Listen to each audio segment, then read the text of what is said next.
Vote Khan का है, PTI को ही वोट पड़ना है। इस वक्त खान ने वर्कर्स को टिकट दिए हैं और अब पार्टी का मंशूर का पूरा अमल होगा। तो नवाज शरीफ तो है ही जो चोर, उससे ज्यादा कामयाब रैली हो नहीं सकती। तरीके इंसाफ का इलेक्शन बहुत आगे है, तरीके इंसाफ पीटीआई उनसे बहुत आगे खड़ी है, वाजह हमारी बरतरी है। आप पूरे हल्के में जहां भी जाएंगे पीटीआई आपको नजर आएगी। बिस्मिल्लाहिर्रहमानिर्रहीम, अस्सलाम वालेकुम। Programme talk of the day के साथ मैं हूं आपका मेजबान जुनैर खुर्शीद। नाजरीन, आज मेरे साथ मौजूद हैं पाकिस्तान तहरीक इंसाफ के उम्मीदवार बराए कौमी असम्बली NA 138 जनाब अरशद अली महार साहब, जो कि एडवोकेट सुप्रीम कोर्ट और मेंबर पंजाब बार काउंसिल हैं। और आज हम उनसे जानते हैं उनके हल्का में उनकी क्या कंपेन के बारे में पोजीशन क्या जा रही है। इसके साथ साथ हम उनसे जानेंगे पाकिस्तान तहरीक इंसाफ पर आजकल जो जुल्म ढाए जा रहे हैं, पाकिस्तान तहरीक इंसाफ को ना कोई रैली निकालने दी जा रही। इसके साथ साथ पाकिस्तान तहरीक इंसाफ के जो बानी चेयरमैन है उनको 10 साल की सजा, एक केस में उनको 14 साल की सजा सुना दी गई है और उनकी बेगम जो है उनको भी सजाएं सुना दी जाएंगी। तो इस बारे में आज हम उनसे पूछते हैं कि क्या ये सारे जो जुल्म किए जा रहे हैं कानूनी तौर पर इनका क्या तकाजा है। इसके साथ साथ हम पीटीए के जो आगे वाली हिकमत अमली उसके बारे में हम जानेंगे और इलेक्शंस के बारे में उनसे हम पूछेंगे। तो आइए आप मिलते हैं जनाब अरशद अली महार साहब से। अस्सलाम वालेकुम सर। वालेकुम सलाम। सर, आप सबसे पहले तो हमें ये बताएं कि आपने पीटीए कब ज्वाइन की थी? 2011 में। 2011 में। और उसके बाद अभी तक आपने कोई पार्टी नहीं चेंज की? मैंने कोई पार्टी नहीं चेंज की। पीटीआई में 2011 में मैं पहली दफा आईएलएफ का वाइस प्रेसिडेंट बना था पीटीआई का, तो उस वक्त से लेकर आज तक पीटीआई में ही। अच्छा, पाकिस्तान तहरीक इंसाफ पर बहुत ज्यादा मुश्किल वक्त आया, तो आप पर नहीं कोई दबाव डाला गया कि आप पीटीए को छोड़ें? नहीं, मुझ पर कोई दबाव अगर डालेगा भी मैंने कोई दबाव एक्सेप्ट नहीं करना। मैं तो पीटीआई के साथ हूँ, रहूंगा, आगे भी रहूंगा, खान के साथ रहूंगा। अच्छा, पाकिस्तान तहरीक इंसाफ के जो आजकल हालात चल रहे हैं, आपने गुज़श्ता 2 दिन पहले आपने एक रैली निकाली थी, तो क्या वो रैली कामयाब रही थी? वो रैली आपने व्यू की है ना, उससे ज्यादा कामयाब रैली हो नहीं सकती। मेरा ख्याल है जिला उकाड़ा की तारीख की सबसे बड़ी रैली थी। आवाम का बहुत शमूलियत थी और जोश थे लोग। तरीके इंसान अभी तो पूरी पाबंदियां खत्म कर दें तो उससे भी बड़ी रैली निकाली जा सकती। अच्छा, आपको इंतखाबी निशान जो है वो बेंच दिया गया, तो आपको क्या लगता है कि अगर आपका अपना इंतखाबी निशान जो असल था पीटीए का बल्ला वो मिलता और बेंच जो अब है, तो इसमें आपके वोट बैंक पर कितना असर पड़ता? वोट बैंक के ऊपर कोई असर नहीं पड़ेगा। बल्ला अगर होता तो कंपेन ज्यादा नहीं करना पड़, कंपेन की ज्यादा जरूरत नहीं थी। अब चूंकि इंतखाबी निशान तब्दील हो गया है तो बेंच अवाम ने उससे ज्यादा रिएक्ट करके उस ज्यादा उसके ऊपर अपना रद्द-ए-अमल दे रहे हैं और बेंच को उससे ज्यादा वोट डालेंगे। आप अपने हल्के की अगर हम बात करें तो आपके मुकाबले में मियां मोइन साहब, जो कि गुज़श्ता एक दहाई से जो मुसलसल MNA बन रहे हैं, आपके मुकाबले में मियां मजहूर भुट्टो साहब जो कि साबिक़ा वज़ीर आला पंजाब साहब है, तो उनके मुकाबले में आपकी क्या पोजीशन है? पीटीआई कहां पर खड़ी है? पीटीआई उनसे बहुत आगे खड़ी है, वाजह हमारी बरतरी है। आप पूरे हल्के में जहां भी जाएंगे पीटीआई आपको नजर आएगी। अवाम का मैं आपको पहले बताया कि अवामी इनकलाब है, उसको ये नहीं रोक सकते। इनकी कोई पोजीशन नहीं है दोनों दोनों कैंडिडेट्स। पीटीआई हर सर्वे में आगे जा रही है, आप खुद सर्वे कर ले, पीटीआई आगे। लेकिन हमने एक चीज नोट की है कि बाज आपके हल्का ऐसे जैसे मंडियाबाद की अगर हम बात करें तो वहां पर कुछ धड़े ऐसे हैं कि जो आपकी एमपीए की सीट के साथ जो है वो पीटीए के साथ खड़े हैं, लेकिन जो उन्होंने बड़ी सीट है MNA की सीट है वो उन्होंने मियां मजदूर के साथ ऐलान किया हुआ है। इस तरह काफी और भी हल्के हैं, तो इस तरह ये पीटीए को नुकसान नहीं हो रहा? नहीं, ये कोई सी इंडिविजुअल का फैसला हो सकता है, कोई इंडिविजुअल लेवल के ऊपर अगर करता है। तो आपका क्या ख्याल है कि ये जो वोट बैंक है ये डेरेदारों के पास है? इनसे निकल चुका है ये वोट बैंक, वोट खान का है, पीटीआई को ही वोट पड़ना है दोनों सीटों के ऊपर। अच्छा, जो आपकी गुज़श्ता दिनों में रैली थी और पुलिस के साथ एक झड़प हुई, आपके जो पैनल में शामिल है मियां फयाज भट्टो साहब उनकी, तो उसमें एक तरह से देखा जाए तो इन्होंने भी गैर कानूनी काम किया कि थाना में जाकर उधर किए, तो क्या इससे आपके वोट बैंक पर कोई फर्क पड़ेगा? नहीं, उन्होंने ज्यादती की, हमारे वर्कर्स को पकड़ा है। अब ये बता रहे हैं कि कानून के अंदर, आइन में कोई ममानत है? कोई वर्कर, अगर कोई सियासी जमात का कोई वर्कर अपनी पार्टी के लिए बैठ सड़क के ऊपर आता है, वोट के लिए आता है, अपने सियासी जमात के कैद तरीके पाकिस्तान का हुक्म था कि आप रैली निकालें, सियासी कोई आप जुर्म बताएं तो कोई वर्कर सड़क के ऊपर आ जाए, पॉलिटिकल रैली के अंदर आ जाए, किसी जलसे जुलूस में आ जाए और उसको आप पकड़ लें। उन्होंने ठीक किया, वहां पर वो झगड़ा नहीं किया उन्होंने, वो सिर्फ उनके पीछे गए हैं कि आपने गलत पकड़े हुए बंदे, आप इनको छोड़ दे। कोई झगड़ा नहीं किया, कोई ऐसा इश्यू नहीं इसका। अच्छा, जो पाकिस्तान तहरीक इंसाफ के बानी चेयरमैन है उनको साइफर केस में 10 साल की सजा सुना दी गई है।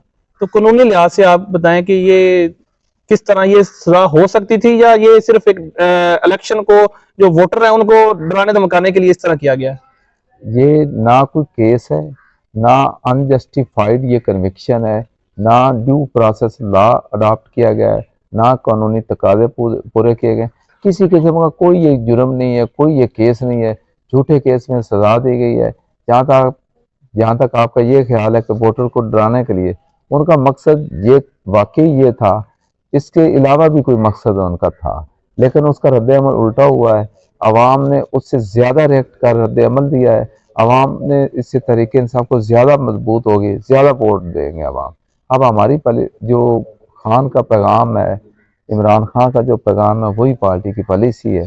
उन्होंने ये कहा कि वोट के ज़रिए बदला लेना है, और उसके ऊपर आप देखेंगे कि अवाम पहले से ज़्यादा तरीके इंसाफ को वोट देगी। तरीके इंसाफ का इलेक्शन बहुत आगे है। तरीके इंसाफ अवामी जिला है एक, उसको कोई बंदा रोक नहीं सकता। अच्छा, पाकिस्तान तहरीक इंसाफ 2018 में भी जब आगे आई थी तो ये था कि उन्होंने कहा था हम चोरों को अंदर कर रहे हैं, हम चोर पकड़ रहे हैं, हम डाकू पकड़ रहे हैं। लेकिन अब आप खुद देख लें, कल तोशा खाना केस में फैसला आया और उनको 14 साल की सजा दी गई है। तो ये भी उनके बराबर ही हो गए एक तरह से। तो इन पे भी अब उन्होंने जुर्म साबित कर दिया कि जी इन्होंने तोशा खाना की कड़ियां बेची है, इन्होंने दीगर तहफ जो है वो बेचे हैं। तो इनमें और दूसरों में अब क्या फर्क रह गया? नहीं, आप ये तो बिल्कुल गलत केस है।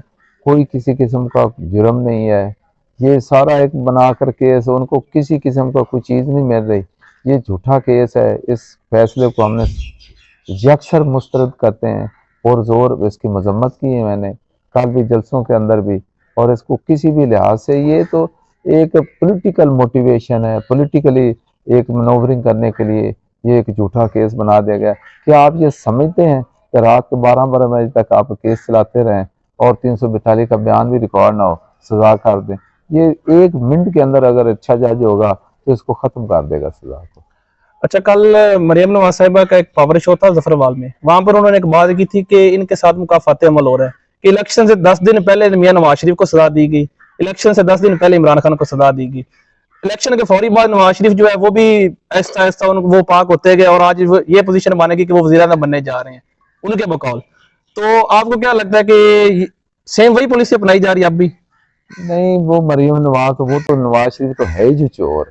पाकिस्तान के कौमी खजाने को उन्होंने बड़ा नुकसान पहुंचाया, पैसा चोरी करके बाहर ले गए। बाहर उनके एवन फील्ड मौजूद हैं, या तो उनका ये तो मामला ही नहीं, उनके पास वो प्रॉपर्टीज मौजूद है जिनके उनके खिलाफ केसेस थे, तो वो उनके खिलाफ तो सच्चे केसेस थे।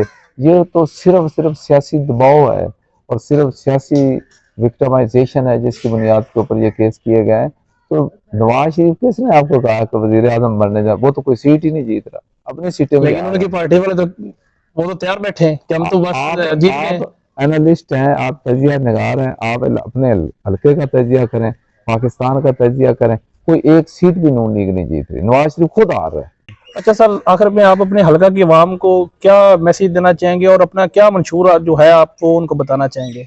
हमारे हल्के की आवाम के लिए ये मेरा मैसेज है। मैं हर जलसे में बात कर रहा हूँ कि ये वोट बहुत अहम वोट है। आप सोच कर वोट दें, पाकिस्तान तहरीक इंसाफ को वोट दें, अपने बच्चों के मुस्तकबिल के लिए, रोशन पाकिस्तान के लिए, नए पाकिस्तान के लिए, पाकिस्तान को जुल्म से आज़ाद करवाने के लिए, ये जालमाना निज़ाम ख़त्म करने के लिए, साम्राज्य निज़ाम ख़त्म करने के लिए आप पाकिस्तान तहरीक इंसाफ को वोट दें। और लोग दे रहे हैं वोट, ताकि हम नया मुआशरत कायम कर सकें। और तरीके इंसाफ बिल्कुल इस सिस्टम को तब्दील कर देगी, एक नया मुआशरा लाएगी, नई तर्ज की हुकूमत लाएगी। हाँ, एक दयानतदार लीडर है, निडर लीडर है, उसकी क़यादत में पाकिस्तान की तकदीर बदल जाएंगे तरीके इंसाफ है। सर, नया पाकिस्तान तो आज से 5 साल पहले भी कहा गया था और 3.5 साल उनकी हुकूमत रही, लेकिन पाकिस्तान तो वही पुराना ही रह गया। उस वक्त ना मुफाद परस्त लोग शामिल थे पार्टी के अंदर, तो वो इलेक्टिव बल थे। इस दफ़ा इलेक्टिव बल के खान ने सियासत नहीं कर रहा, इस वक्त खान ने वर्कर्स को टिकट दिए हैं और अब पार्टी का मंशूर पूरा अमल होगा। 3 साल के अंदर भी बड़ा काम किया है हमने। सेहत कार्ड, कफालत प्रोग्राम, असास प्रोग्राम, कोरोना के बावजूद पाकिस्तान की मईशत को संभाला है। जिम्मेदारों के लिए बड़ा अच्छा माहौल था, काश्तकारों के लिए। अब ये 3 साल बड़ा थोड़ा अरसा होता है, और उसके दौरान जो इलेक्टिव बल्स की गेम थी ना, तो साजिशी हुकूमत के खिलाफ साजिश होती रही थी, इंडिपेंडेंट हुकूमत नहीं थी उस वक्त। अब जो कि वर्कर्स को टिकट दिए हैं, वर्कर इलेक्ट होंगे तो पाकिस्तान तरीके इंसाफ अपना जेन्युइन मंशूर के ऊपर अमल करेगी। अच्छा, इलेक्शंस आपको लगता है कि फ्री एंड फेयर इलेक्शंस होंगे?